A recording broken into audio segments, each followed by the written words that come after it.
السلام عليكم ورحمة الله وبركاته. بسم الله الرحمن الرحيم. الحمد لله رب العالمين والعاقبة للمتقين والصلاة والسلام على سيدنا محمد وآله وصحبه أجمعين. أما بعد، فقد قال الله تبارك وتعالى في القرآن العظيم: أعوذ بالله من الشيطان الرجيم بفضل بسم الله الرحمن الرحيم. ومن آياته أن خلق لكم من أنفسكم أزواجا لتسكنوا إليها وجعل بينكم مودة ورحمة. صدق الله العظيم. وقال نبينا صلى الله عليه وسلم: أربع من السعادة: المرأة الصالحة والمسكن الواسع والجار الصالح والمركب الهنيء، أو كما قال صلى الله عليه وسلم. புகழ் அனைத்தும் அல்லாஹுக்கு மட்டுமே உரித்தாகட்டுமாக. அல்லாஹ்வினுடைய சலாத்தும் சலாமும் ஈருலக தலைவர் முஹம்மது ஸல்லல்லாஹு அலைஹி வஸல்லம் அன்னவர்கள் மீதும், அன்னாரின் குடும்பத்தார்கள், சத்திய சஹாபாக்கள், தாபிஐன்கள், தபஉ தாபிஐன்கள், சுஹதாக்கள், ஃபுகஹாக்கள், அவுலியாக்கள், இறை நேசர்கள், இங்கு ஒன்று கூடியிருக்கக்கூடிய நம் அனைவரின் மீதும் அல்லாஹ்வினுடைய அன்பும் அருளும் என்றென்றும் நின்று நிலவட்டுமாகுக. ஆமீன். அல்லாஹு தாலா வாழும் காலமெல்லாம் அவனுக்கு அடிபணிந்து வாழக்கூடிய அந்த பாக்கியத்தையும், நற்பாக்கியங்களோடு வாழக்கூடிய பாக்கியத்தையும், திடீர் மரணங்களையும், எதிர்பாராத விபத்துகளையும், கொடிய நோய்களை விட்டும் அல்லாஹு தாலா நம் அனைவரையும் பாதுகாப்பானாக. ஆமீன். கண்ணியத்திற்குரிய மேலான அல்லாஹ்வின் நல்லடியார்களே, பெரியோர்களே, சகோதரர்களே, ஸல்லல்லாஹு அலைஹி வஸல்லம் அவர்கள் 4 விஷயங்களை நற்பாக்கியம் என்று சொல்லியிருக்கிறார்கள். 4 விஷயங்களை நற்பாக்கியம் உள்ள விஷயம் ஸல்லல்லாஹு அலைஹி வஸல்லம் அவர்கள் சொல்லியிருக்கிறார்கள். அர்பஉம் மினஸ் ஸஆதா அல் மர்அத்து ஸாலிஹா. முதலாவது நல்ல மனைவி. இரண்டாவது வல் மஸ்கனுல் வாசி', நமக்கு இடைஞ்சல் இல்லாத ஒரு வீடு. மூன்றாவது வல் ஜாரு சாலிஹ், சிறந்த நல்ல அண்டை வீட்டார். நான்காவது வல் மர்கபுல் ஹனீஉ, வாகனம், விபத்தில்லாத வாகனம், விபத்துகள் ஏற்படாத வாகனம். இந்த 4 விஷயங்களை ஸல்லல்லாஹு அலைஹி வஸல்லம் அவர்கள் நற்பாக்கியம் என்று சொல்லியிருக்கிறார்கள். முதலாவது ஸல்லல்லாஹு அலைஹி வஸல்லம் அவர்கள் சொன்ன விஷயம் அல் மர்அத்து ஸாலிஹா, நல்ல மனைவி. நல்ல மனைவி ஒருவருக்கு கிடைத்து விட்டால் அது நற்பாக்கியம். கணவன் மனைவி அப்படின்றதுக்கு தமிழில் சொல்லுவாங்க, மனைவி என்றால், மனை என்றால் வீடு, அவி என்றால் வேலி. மனைவி என்பவள் கணவன் மற்றும் பிள்ளைகளை பாதுகாப்போடு இருப்பவள் தான் மனைவி. கணவன் என்றால் கண், கண் என்பது கண் தான், அவன் தான் ஒரு ஆண் கணவன். மனைவி தன்னுடைய கணவனை கண்ணை போன்று பாதுகாக்க வேண்டும். மனைவி என்பவள் தன்னுடைய கணவனையும் பிள்ளைகளையும் ஒரு பாதுகாப்பான நிலையில் வைத்திருக்க வேண்டும். இதுதான் கணவன் மனைவி. ஸல்லல்லாஹு அலைஹி வஸல்லம் சொன்னார்கள், நல்ல மனைவி கிடைப்பது நற்பாக்கியம். ஸல்லல்லாஹு அலைஹி வஸல்லம் அவர்கள் நல்ல மனைவி கிடைப்பது நற்பாக்கியம் என்று சொல்லியிருக்கிறார்கள். ஒரு ஹதீஸில் இப்படியும் பதிவு செய்வார்கள், அத்துன்யா மதாஉன், இந்த உலகம் என்பது வீண் வேடிக்கை, விளையாட்டு. ஹைரு மதாஇ துன்யா அல் மர்அத்து ஸாலிஹா, இந்த உலகத்தில், இந்த வீண் விளையாட்டில் சிறந்தது அல் மர்அத்து ஸாலிஹா, நல்ல மனைவி கிடைப்பது இந்த உலகத்தில் சிறந்தது என்று ஸல்லல்லாஹு அலைஹி வஸல்லம் அவர்கள் பதிவு செய்திருக்கிறார்கள். இன்னொரு ஹதீஸில் இப்படியும் பதிவு செய்வார்கள், ஒரு மனிதன், முஃமினான மனிதன், தக்வாவுக்கு பிறகு அவனுக்கு சிறந்த பலனை அளிக்கக்கூடிய ஒரு சிறந்த விஷயம் நல்ல மனைவி. நல்ல மனைவி என்று கூறிவிட்டு அந்த மனைவி எப்படி இருக்க வேண்டும், நல்ல மனைவிக்கு உதாரணம் என்ன, அந்த விஷயத்தையும் ஸல்லல்லாஹு அலைஹி வஸல்லம் சொல்லியிருக்கிறார்கள். நல்ல மனைவி என்றால் ஃபஇன் அமரஹா அந்த கணவன் ஏதாவது ஒரு விஷயத்தை சொன்னால் அதாஅத்துஹு, அப்படியே கட்டுப்படுவாள். முதலாவது விஷயம், கணவன் சொன்னால் அப்படியே கட்டுப்படுவாள். இரண்டாவது விஷயம், கணவன் அவளை பார்த்தால் அவள் சந்தோஷப்படுத்துவாள். கணவன் மனைவியை பார்த்தால் மனைவி சந்தோஷப்படுத்துவாள். மூன்றாவது விஷயம், கணவன் ஏதாவது சத்தியம் செய்திருந்தால் அதை நிறைவேற்றுவாள். இதெல்லாம் நல்ல மனைவிக்கு உதாரணம் சொல்லிட்டு வருகிறார்கள்.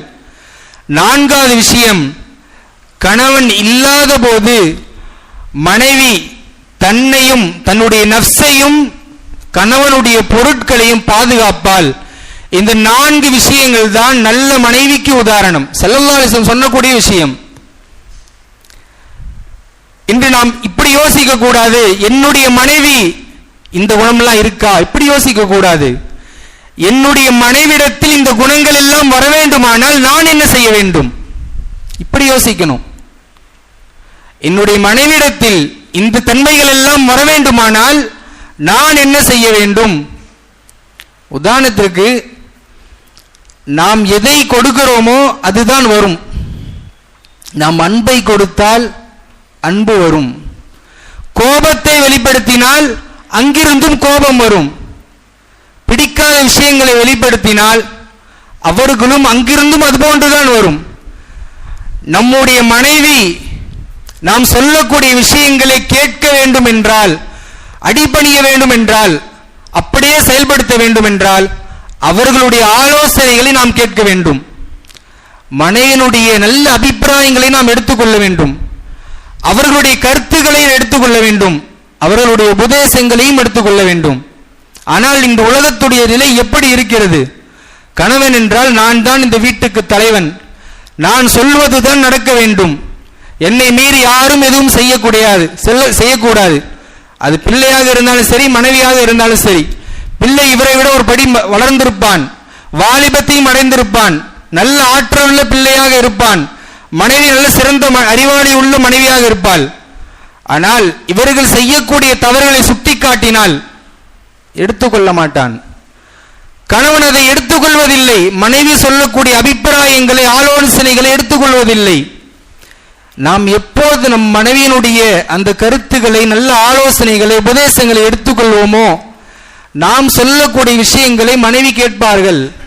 ஸல்லல்லாஹு அலைஹி வஸல்லம் அவர்கள் எந்த சிஃபத்தை சொன்னார்களோ, எந்த தன்மையை கூறினார்களோ, அந்த தன்மை நம்முடைய மனைவிடத்திலும் வரும். இரண்டாவது விஷயம், நாம் அவரை பார்த்தால் அவர் சந்தோஷப்படுத்துவாள். இன்னைக்கு அப்படி யாராவது பார்த்தானே, இன்னைக்கு ஒரு கணவன் தன்னுடைய மனைவியை பார்க்கிறான், ஆனால் மனைவி அந்த சந்தோஷத்துடைய அந்த வெளிப்படுத்துவதில்லை. சந்தோஷத்தை பெரும்பாலான இடங்களில், நான் எல்லாத்தையுமே சொல்லல, பெரும்பாலான வீட்டிலே இது இந்த நிலை இருக்கிறது. காரணம் என்ன? இவன் எதை வெளிப்படுத்துவானோ அதுதான் மனைவியும் வெளிப்படுத்துவாள். இவன் தன் மனைவியிடத்தில் சந்தோஷமாக இருக்க வேண்டும், தன்னுடைய மனைவிக்காக நேரங்களை கொடுக்க வேண்டும், பேசுவதற்காக, அவரிடத்தில் சிரிப்பதற்காக நேரங்களை கொடுக்க வேண்டும், அவர்களோடு இருந்து உணவுகளை உண்ணுவதற்காக நேரங்களை கொடுக்க வேண்டும், அவரிடத்தில் நல்ல முறையில் நல்ல பழக்கங்களை வெளிப்படுத்த வேண்டும், நற்குணங்களை வெளிப்படுத்த வேண்டும். அப்படின்னாதான் நாம் நம்முடைய மனைவியை பார்க்கும் பொழுது அவள் நம்மை சந்தோஷப்படுத்துவாள். அவளும் நமக்கு புதிதான விஷயங்கள் எல்லாம் செய்து கொடுப்பாள். நாம் சந்தோஷப்படக்கூடிய விஷயங்கள் எல்லாம் அவளும் செய்வாள். முதலாவது நாம் சரியாக வேண்டும். நாம் சரியாகிவிட்டால் நாம் நினைப்பது போன்று நம்முடைய மனைவிகளும் அமைந்து விடுவார்கள். மூன்றாவது, நம்ம ஏதாவது வாக்குறுதிகளை சொன்னால் அந்த வாக்குறுதி நிறைவேற்றுவாள். அதேதான் நான்காவது விஷயம், நாம் இல்லாத போது நம்முடைய செல்வங்களை, நம்முடைய பொருட்களையும், தன்னுடைய மானத்தையும், தன்னுடைய நஃப்ஸையும் பாதுகாப்பாள். நம்முடைய மனைவிமார்களுக்கு அவருடைய உரிமைகளை கொடுக்க வேண்டும். பல மனைவிமார்கள் கணவனுக்கு தெரியாமல் எடுக்கிறாங்க, காசு பணம்லாம் எடுப்பாங்க. எடுப்பதற்கு அனுமதி இருக்கிறதா அப்படின்னு பார்த்தா இருக்கு, தாராளமா இருக்கு. கணவன் கொடுக்கல அப்படின்னா மனைவி கணவனுடைய சட்டையிலிருந்து காசு எடுக்கலாம். போதுமான அளவு தனக்கும் தன்னுடைய பிள்ளைகளுக்கும் போதுமான அளவு கணவன் கொடுக்கவில்லை என்றால் தெரியாமல் எடுப்பதற்கும் அனுமதி இருக்கு. எவ்வளவு தேவையோ அவ்வளவு மட்டும் எடுக்கணும். இதுவெல்லாம் தெரியாது நம்ம பெண்களுக்கு. தெரிஞ்சுன்னா அவ்வளவுதான், காசு ஒரு காசு இருக்காது ஜோப்புல. பெண்களுடைய உரிமைகளை, மனைவியினுடைய உரிமைகளை நாம் சரியான முறையில் கொடுப்பது கிடையாது. அவர்களுக்கு என்ன பொருட்கள் தேவையோ அதை வாங்கி கொடுக்க வேண்டும். அவர்களுடைய கடமைகளை செய்ய வேண்டும். அவர்களுடைய உரிமைகளை நிறைவேற்ற வேண்டும். இப்படி இருந்தால்தான் நாம் வெளியில் செல்லும் பொழுது நம்முடைய உடைமைகள் எல்லாம் பாதுகாக்கப்படும். இல்லை என்றால் பீரோல காசு வச்சிருந்தோம்னா காசு எடுத்துக்குவாங்க. இல்ல ஒண்ணு யதார்த்தத்தில் நடப்பதுதான். நாம் அவர்களுக்கு போதுமான அளவுக்கு அவர்களுக்கு கடமைகளை, உரிமைகளை கொடுத்தால் இது போன்ற விஷயங்களை செய்ய மாட்டார்கள். ஸல்லல்லாஹு அலைஹி வஸல்லம் அவர்கள் கூறிய 4 தன்மை நம்முடைய மனைவியிடத்தில் வர வேண்டுமானால் நாம் முதலாவது சரியாக வேண்டும். நாம் அவர்களிடத்தில் அழகான முறையில் பழக வேண்டும். ஸல்லல்லாஹு அலைஹி வஸல்லம் அவர்கள் மனைவிமாரோடு எப்படி இருந்தார்கள்? சஹாபாக்கள் எப்படி இருந்தார்கள்? அஹ்மத் இப்னு ஹம்பல் ரஹ்மத்துல்லாஹி அவர்கள் தங்களுடைய மனைவி உம்மு சாலிஹா அவர்கள் மரணித்து விட்டார்கள். அழுது கொண்டே இருக்கிறார்கள், வெகு நேரம் அழுது கொண்டே இருக்கிறார்கள். காரணம் கேட்கும் பொழுது, நான் என்னுடைய மனைவியோடு 30 ஆண்டுகள் வாழ்ந்திருக்கிறேன், எங்களுக்கு மத்தியில் கருத்து வேறுபாடு வந்ததே இல்லை என்று கூறினார். அல்லாஹ் அக்பர், எவ்வளவு பெரிய விஷயம். 30 ஆண்டுகள் வாழ்ந்து கருத்து வேறுபாடுகள் வந்ததே இல்லை, அதை நினைச்சுதான் அழுதுட்டு இருக்கேன்னு அது அஹ்மத் இப்னு ஹம்பல் ரஹ்மத்துல்லாஹி அவர்கள் சொன்னார்கள். இப்படி நம்முடைய மனைவிமார்கள் நம்மோடு அழகான முறையில் நடந்து கொள்ள வேண்டும். நம்மிடத்தில் அவர்களை பார்த்தால் நமக்கு சந்தோஷம் பெற வேண்டும். நம்முடைய கட்டுப்பாட்டுக்கு அவர்கள் கட்டுப்பட வேண்டும் என்றிருந்தால் நாம் முதலாவது சரியாக வேண்டும். இதுதான் ஸல்லல்லாஹு அலைஹி வஸல்லம் அவர்கள் முதலாவது சொன்ன, இந்த உலகத்தில் நற்பாக்கியம் என்று சொல்லக்கூடிய நல்ல மனைவி கிடைப்பது நற்பாக்கியம் என்று ஸல்லல்லாஹு அலைஹி வஸல்லம் சொன்னார்கள். முதலாவது விஷயம். இரண்டாவது விஷயம், நல்ல வீடு, சிறந்த வீடு. நமக்கு போதுமான அளவு, சின்னதோ பெருசோ நமக்கு தேவையான அளவு வீடு இருக்கிறது. அந்த வீட்டின் மூலம் நமக்கு நல்ல விஷயங்கள் எல்லாம் நடைபெறுகிறது. எல்லா விஷயத்துக்கும் தோதுவாக வீடு இருக்கிறது. இந்த வீடு சிறந்த வீடு, நிர்பாக்கியம் உள்ள வீடு என்று ஸல்லல்லாஹு அலைஹி சொல்லியிருக்கிறார்கள். இப்ப நமக்கு சொந்த வீடு வேணும் அப்படின்னா ஸல்லல்லாஹு அலைஹி வஸல்லம் அதற்காக துஆவும் கற்றுக் கொடுத்திருக்கிறார்கள். ஸல்லல்லாஹு அலைஹி சொன்னார்கள், ஒதுவுக்கு பிறகு அல்லது ஒதுவினுடைய இடையில யார் இந்த துஆ ஓதுறீங்களோ அவங்களுடைய ஆகிரத்திலே அந்த கபருடைய வீடு விசாலமா இருக்கும். இந்த துனியாவில் வாழும் பொழுதும் அவருடைய வீடு விசாலமாக சொந்த வீடு கிடைக்கும். பெரியார்கள் எழுதியிருக்கிறார்கள். அந்த துஆ என்ன? அல்லாஹும்ம குஃபிர்லி தம்பி வவஸ்ஸிஅலி ஃபீ தாரி வபாரிக் லீ ஃபீ ரிஸ்கி. யா அல்லாஹ், என்னுடைய பாவத்தை எல்லாம் மன்னிச்சிடு. வவஸ்ஸிஅலி ஃபீ தாரி, என்னுடைய வீட்டை விசாலமாக்கிரு. வபாரிக் லீ ஃபீ ரிஸ்கி, எனக்கு தரக்கூடிய அந்த வாழ்வாதாரத்தை பரக்கத் செய்திடு. இந்த துஆவின் மூலமாக நம்முடைய துனியாவுடைய தேவையும் பூர்த்தியாகும், ஆகிரத்தினுடைய தேவையும் பூர்த்தியாகும். யார் இந்த துஆ, இந்த அமலை தொடர்ந்து செஞ்சிருக்கிறார்களோ, கிதாபில் பார்க்கிறோம், அவர் அனுபவித்து எந்த ஒரு ஏற்பாடும் இல்லாமல் இவரெல்லாம் வீடே கட்ட முடியாது என்று இருந்தவர்கள் எல்லாம் துஆவை ஓதி வீடு கட்டியிருக்கிறார்கள். நமக்கு வீடு என்ன துஆ ஓதிக்கலாம் இன்ஷா அல்லாஹ். யாருக்கெல்லாம் இந்த துஆ தெரியணுமோ இன்ஷா அல்லாஹ் கேட்டு கத்துக்கோங்க. அடுத்து ஸல்லல்லாஹு அலைஹி வஸல்லம் அவர்கள், நம்முடைய முன்னோர்கள், நமக்கு முன்னிருந்தவர்கள் எல்லாம் தொழிலையும் சரி, பொருளாதாரத்திலே, ஆட்சியில், அதிகாரத்தில் எல்லாம் முன்னிலையில் இருந்தார்கள். எல்லா விஷயத்திலும் முன்னிலையில் இருந்தார்கள். இன்று எந்த அளவுக்கு என்றால் இந்தியாவில் 94.8% முஸ்லிம்கள் வறுமை கோட்டில் தான் இருக்கிறார்கள். புள்ளி பட்டியல் கூறுகிறது, சும்மா நம்ம ஏதாவது சொல்லல, வரக்கூடிய செய்திகளை சொல்றோம். 94.8% இஸ்லாமிய மக்கள் வறுமை கோட்டில் தான் இருக்கிறாங்க. எந்த அளவுக்கு அப்படி சொல்றாங்கன்னா, தலித்தை விட வருமானத்தில் குறைந்த இடத்தில் இருக்கிறார்கள். அந்த கீழ் சமுதாயத்தை விட ரொம்ப வருமானத்தில் குறைவுள்ளவர்கள் தான் இஸ்லாத்தில் இருக்கிறார்கள், இஸ்லாமியர்கள் இருக்கிறார்கள். ஆரம்பத்திலாம் வீடு இருந்துச்சு, சொந்த வீடு வைத்திருந்தார்கள். சொந்த வீட்டையும் வித்துவிட்டு வாடகை வீட்டில் இருக்கிறார்கள். இதற்கெல்லாம் காரணம் என்ன? அவரிடத்தில் இருக்கக்கூடிய சோம்பேறித்தனம், நம்மிடத்தில் இருக்கக்கூடிய சோம்பேறித்தனம். இந்த சோம்பேறித்தனம் எந்த அளவுக்கு மோசமானது என்றால் அல்லாஹ்வை விட்டு தூரமாக்கிவிடும். உலகத்துடைய விஷயத்தில் மட்டுமல்ல, வணக்க வழிபாட்டிலும் இபாதத்திலும் சோம்பேறித்தனம், மனைவி மக்களுக்கு சம்பாதியத்திலும் சோம்பேறித்தனம், எல்லா விஷயத்திலும் சோம்பேறித்தனம். இந்த சோம்பேறித்தனம் அல்லாஹ்வை விட்டும் தூரமாக்கிவிடும், நரகத்தின் பக்கம் நம்மை கொண்டு சென்று விடும். சோம்பேறித்தனம். ஸல்லல்லாஹு அலைஹி வஸல்லம் அவர்கள் சோம்பேறித்தனம் நம்மிடத்தில் இல்லாமல் துஆவும் கற்றுக் கொடுத்திருக்கிறார்கள். ஸல்லல்லாஹு அலைஹி வஸல்லம் வெறுமனே இதுவெல்லாம் நடக்கும்னு மட்டும் சொல்லல, இதெல்லாம் நடந்துச்சுன்னா உங்களுக்கு இதுதான் முடிவு, இதுதான் தீர்வு, உங்களுக்கு துஆ எல்லாம் கற்றுக் கொடுத்திருக்கிறார்கள், அமலும் கற்றுக் கொடுத்திருக்கிறார்கள். அல்லாஹும்ம இன்னி அஊது பிக மினல் ஹம்மி வல் ஹஸன், யா அல்லாஹ் நடந்து முடிந்த அந்த விஷயத்தை பற்றி கவலைப்படுவதும் நடக்க போகக்கூடிய அந்த விஷயத்தை பற்றி கவலைப்படுவதை பாதுகாத்துடு. மினல் அஜ்ஸி வல் கஸல், கோழைத்தனத்தை விட்டு பாதுகாத்துடு, சோம்பேறித்தனத்தை விட்டு பாதுகாத்துடு. மினல் ஜுப்னி வல் புகுல், கோழைத்தனத்தை விட்டு, வீரமற்ற தனத்தை விட்டு, கருமித்தனத்தை விட்டு, கஞ்சத்தனத்தை விட்டு நீ பாதுகாத்துடு. ஸல்லல்லாஹு அலைஹி வஸல்லம் துஆ கற்றுக் கொடுத்திருக்கிறார்கள். அந்த துஆவை ஓதணும். நீங்க சோம்பேறித்தனம் எதற்காக வருகிறது?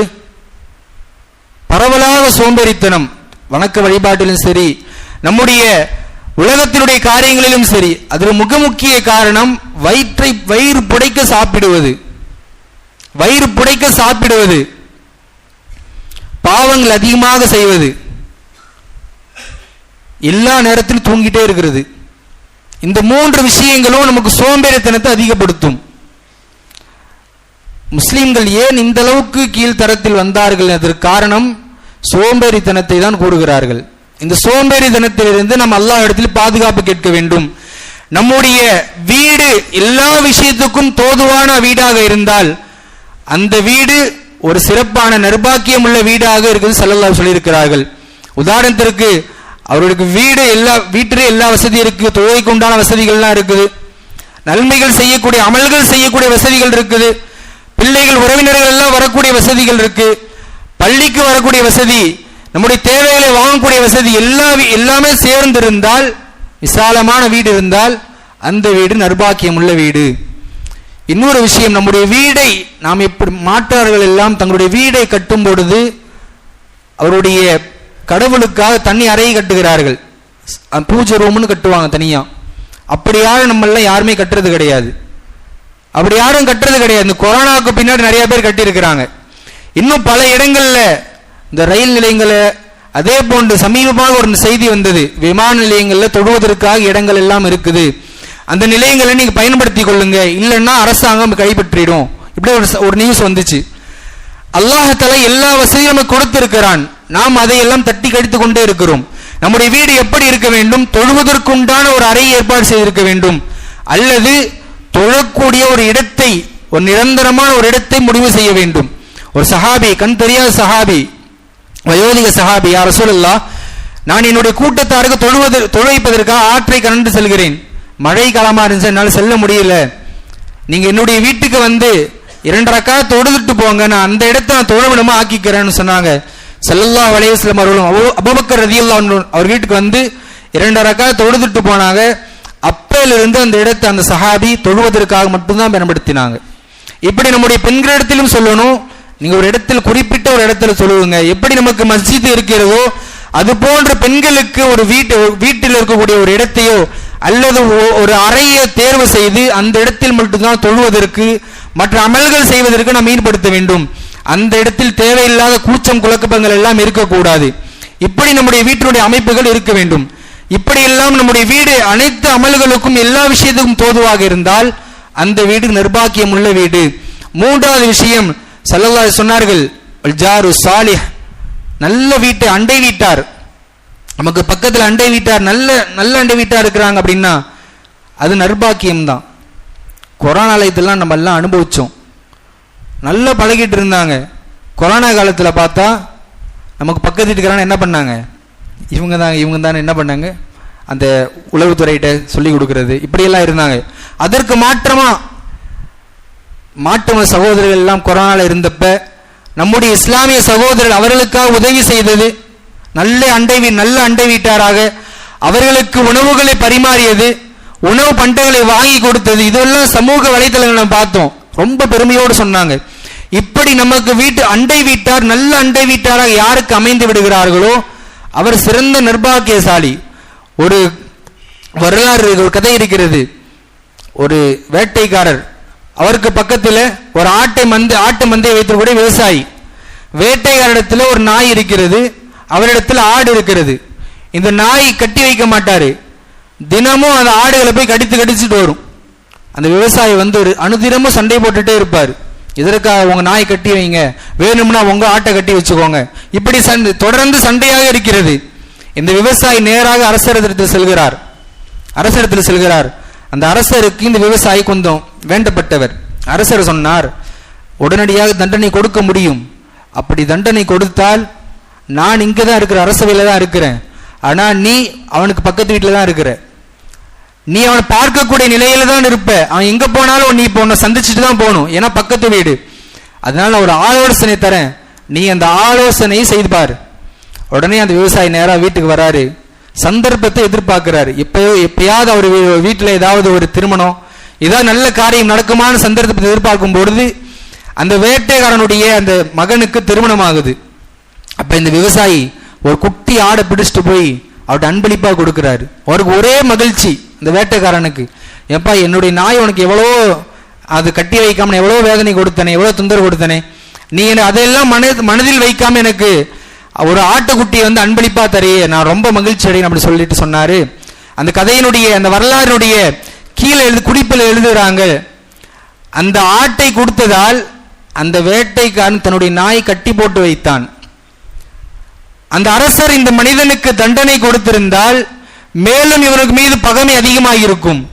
அந்த ஆட்டை அன்பளிப்பாக கொடுத்ததால் அந்த வேட்டைக்காரன் தன்னுடைய நாயை கட்டி வைத்து அந்த ஆட்டை பராமரித்தான்.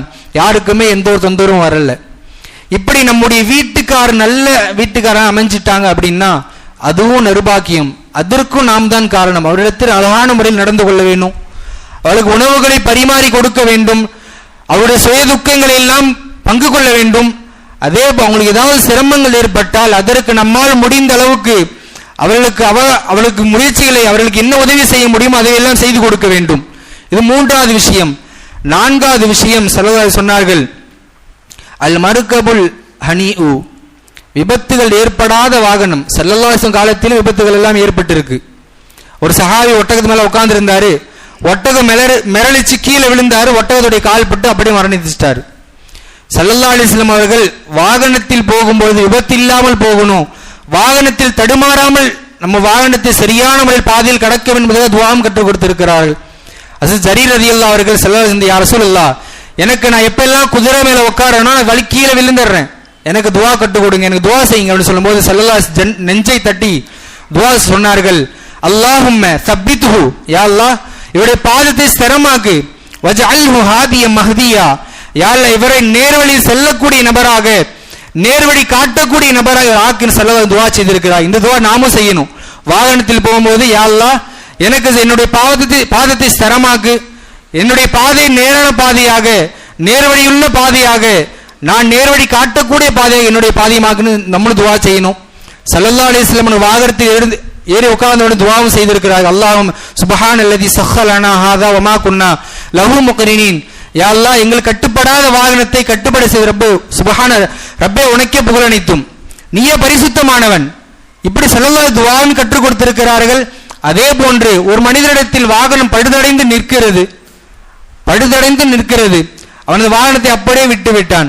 வேறொரு நபர் அது பழுது பார்த்து அவரோட அனுமதியோடு பயன்படுத்துவதற்கு அனுமதி இருக்கு இஸ்லா ஷரியத்தில். எப்படி மற்ற விஷயங்கள்ல நம்ம எல்லாம் பொடுபோக்கா இருக்கிறோமோ அது போன்ற வாகனத்துடைய விஷயத்திலும் பொடுபோக்காக இருக்கக்கூடாது. இந்த அளவுக்கு பதிவு செய்கிறார் என்றால், எப்படி சுனாமியினால, இந்த புயலுடைய காரணத்தினால, பூகத்தினுடைய அழிவினால மக்கள் பலியாகிறார்களோ அது போன்ற வாகன விபத்தால் ஒரு ஆண்டுக்கு 12 லட்சம் மக்கள் பலியாகிறாங்க. அந்த வரிசையில் 5வது இடத்துல வாகன விபத்து இருக்குது. அப்ப நம்முடைய வாகனங்களும் சரியான முறையில், வெறுமனே ஷரியத் என்ன தொழுகிறது, நோன்பு வைக்கிறது, ஜகாத், இது மட்டுமல்ல, எல்லா விஷயம் நம்முடைய வாழ்வாதாரத்துக்கு உண்டான அனைத்து விஷயங்களையும் கற்றுக் கொடுக்கிறது தான் ஷரியத். நம்முடைய வாகனங்கள் எப்படி வைத்திருக்கணும், அதற்குண்டான கடமைகள் என்ன, அதை எப்படி நாம் எப்படி சீர் செய்ய வேண்டும், அனைத்தையும் ஷரியத் கூறுகிறது.